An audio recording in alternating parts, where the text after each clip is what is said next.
સમાચાર જામનગરથી જ્યાં આધાર card centre પર અરજદારો હેરાન પરેશાન થઈ રહ્યા છે તેમને વારંવાર ધક્કા ખાવાનો વારો આવે છે।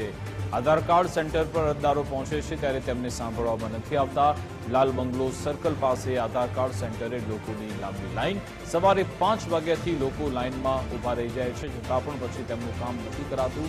આધાર કાર્ડ સેન્ટર બંધ થતા અરજદારો રજડી પડ્યા।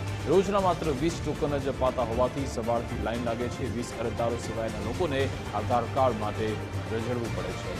આધાર કાર્ડ સેન્ટર બંધ રખાતા અરજદારોમાં ભારે આક્રોશ છે।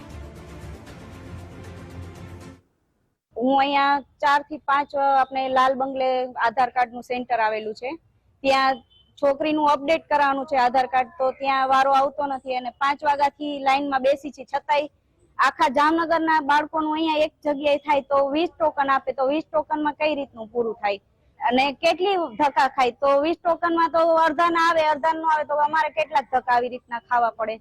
અને છોકરાઓને ખાસ કરીને સ્કૂલમાં આધાર કાર્ડ હલાવતા જ નથી, જરા કઈ નામ મિસ્ટેક હોય કે ફોન નંબર એડ ન થતા હોય ને અત્યારે કેવાયસી માટેનું છે તો ઈ થતું નથી। તો આધાર કાર્ડ અપડેટ થશે તો જ કેવાયસી થઈ શકશે। મારો આજે આ છઠ્ઠો ધક્કો છે। સવારમાં 5 વાગ્યામાં લાઈનમાં આવીને ઊભા રહીએ છીએ અમે, પણ 9 વાગે એમ કે છે કે ટોકન દેવાશે। 9 સાડા 9 સુધી અમે રાહ જોઈએ છીએ।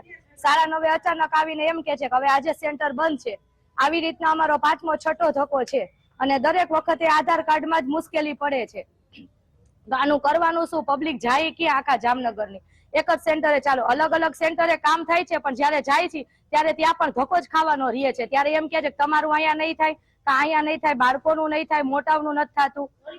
હા, જોલી બંગલે છે કે અમુક ઠેકાણે લાલ બંગલે છે, અહીંયા એક જ ઠેકાણે થાય છે ને અમે અહીંયા જ આવી છીએ।